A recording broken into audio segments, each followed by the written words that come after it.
يرفع الله الذين آمنوا منكم والذين أوتوا العلم درجات. Faqih, indahnya faidah dari fikih Islam. Apa saja jenis transaksi riba? Sangat banyak transaksi riba ini. Akan datang nanti di kitab pembahasan di sini juga tentang jual beli. Intinya disebutkan yang paling pokok itu adalah riba yang disebutkan dalam hadits Nabi SAW, riwayat Bukhari Muslim. Apakah nanti nasi'ah atau fadl? Itu kata beliau, ad-dahab bid-dahab, wal fiddah bil fiddah, wal bur bil bur, wal milh bil milh, sawa'an bisawa'in, yadan biyadin. Wa idza ikhtalafatil ajnas fabi'u kaifa syi'tum idza kana yadan biyadin. Kata Nabi SAW terkait dengan barang transaksi riba, kalau antum mau beli emas dengan emas, antum punya emas lama, mau beli dengan emas baru. Ini namanya emas dengan emas. Perak dengan perak. Antum punya perak lama, mau beli yang baru. Tapi dengan perak juga. Bur bil bur. Gandum dengan gandum. Masuk di dalamnya beras dengan beras. Iya. Apa saja yang menjadi kut, menjadi makanan pokok. Kalau antum mau tukar beras dengan beras lama dengan beras baru misalnya. Iya. Atau beras biasa dengan beras ketan misalnya. Yang penting beras. Garam dengan garam. Antum mau beli garam tapi pakai garam. Misalnya antum punya garam kasar, antum mau beli garam halus. Sama-sama garam.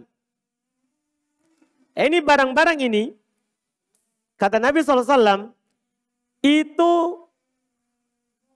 boleh kalau tangan ke tangan sama. Dua syaratnya.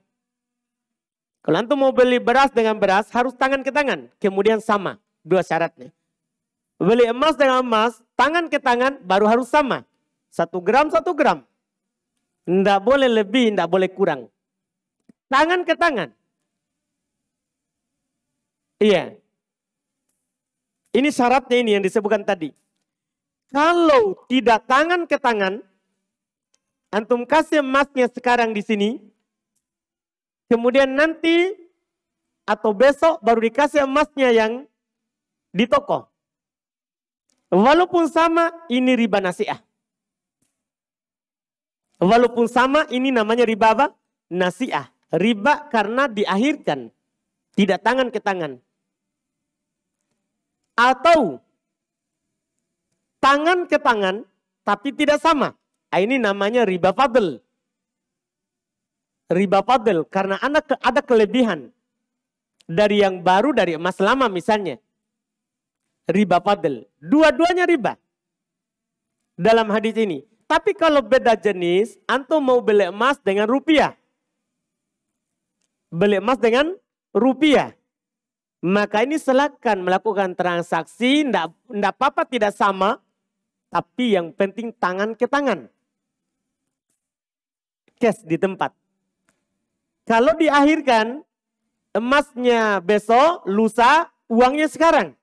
Riba. Riba nasi'ah. Riba nasi'ah. Ini disebutkan dalam hadis ini. Ini transaksi riba. Ini transaksi riba. Ada lagi transaksi riba yang ketiga yang tidak disebutkan dalam hadis ini. Yaitu riba qard namanya. Riba yang muncul dari utang piutang.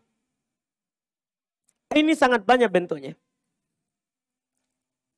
Di antara contohnya, misal, ya, Pak Oki, mana beliau? Baik. Iya. Pak Oki, beliau adalah pembeli mobil. Punya banyak mobil beliau. Masya Allah. Iya. Ada temannya. Misalnya Pak Felix. Iya. Pak Felix tadi mana? Wah, lari. Baik. Pak Felix mau pinjam uang ke Pak Oki. Karena penjual beli mobil banyak uangnya. Iya. Pak Felix mau pinjam uang. Pak Felix jaminkan mobilnya. Dia jaminkan mobilnya. Sampai kapan diambil? Sampai dia bayar utangnya. Tidak ada tambahannya, Cuman Pak Oki pakai mobilnya untuk pergi ke Bone. Untuk lihat ayam potong belo di Bone. Wah, terbongkar semua ini Pak Oki. Aduh, saya minta maaf ini. Baik, ini hanya contoh supaya tergambar. Jadi uangnya tetap kembali pas. Tidak ditambah. Nanti Pak Felix kembalikan juga, dia pinjam 500 juta, kembali juga 500 juta. Tidak ada tambahannya sama sekali. Cuman Pak Oki pakai mobilnya tadi yang dipakai jaminannya. Ini riba qard namanya. Riba yang hasilnya muncul dari utang piutang. Contoh lain, Pak Arman punya sawah. Iya, di mana Pak Arman? Sawah tak? Iya. Punya sawah. Dia gadekan ke Pak Ajir. Sawahnya. Senilai 100 juta. Nanti dibayar tahun depan. Itu 100 juta. Jaminannya sawah. Pak Ajir pergi tanami sawahnya. Panennya dia makan. Dia jual. Ini riba. Riba apa namanya ini? Riba qard. Itu transaksi riba. Transaksi riba. Ini diantara tiga jenis riba. 3 jenis riba. Ada riba juga yang dihaluskan jenis keempat. Riba inah namanya. Ini kita sebutkan sedikit saja riba inah. Riba inah ini bentuknya, ada seorang sebenarnya mau pinjam uang. 100 juta. Tapi dia tidak mau pinjam di bank. Karena dia bilang ini akan riba. Dia haluskan, dia pergi ke penjual mobil. Dia beli mobilnya dengan cara kredit. Dia kasih masuk uang DP-nya 50 juta. Di penjual mobil itu. Dia beli harga mobilnya 100 juta. Tapi dengan dicicil. Dia kasih DP-nya berapa? 50 juta. Setelah itu mobilnya belum diambil. Dia langsung jual di pihak pembeliannya. Kan tadi dia masuk di penjualannya. Kemudian langsung dia jual di pembeliannya. Ini ada mobil saya tadi beli. Iya, masih di toko yang sama. Saya mau jual kembali dengan harga 100 juta. Akhirnya, iya sini. Kan dia enak, dia kan tidak keluarkan mobil. Mobilnya masih baru. Iya, ini bagi toko. Akhirnya dia kasih uang 100 juta, sudah. Diambil uang 100 juta, dia cicil. Di toko itu. Ini riba juga, riba inah. Karena kenapa? Dia sebenarnya tidak mau mobil. Tapi mau apa? Pinjam uang, tapi dihaluskan dengan cara jual beli. Dihaluskan dengan cara jual beli. Ini yang disebutkan dalam hadits riba inah. Di antara bentuk disebut oleh para ulama seperti itu. Ini pembahasan yang banyak cabangnya dan agak rumit.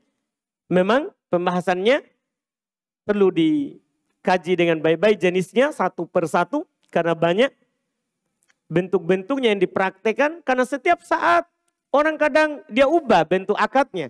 Padahal hakikatnya riba. Padahal hakikatnya riba. Ini bentuk-bentuknya insya Allah nanti kita akan dapat sebagiannya di fikih ringkas. Walaupun kalau mau yang meluas ya di fikih yang lebih luas ya. Yang memang membahas semua jenis transaksi. Iya, riba. Itu di antara contohnya. Itu di antara contohnya. Walau alam. Saya mohon maaf karena telah menyebut Pak Oki, Pak Arman. Alhamdulillah. Jangan lupa subscribe, like, dan share.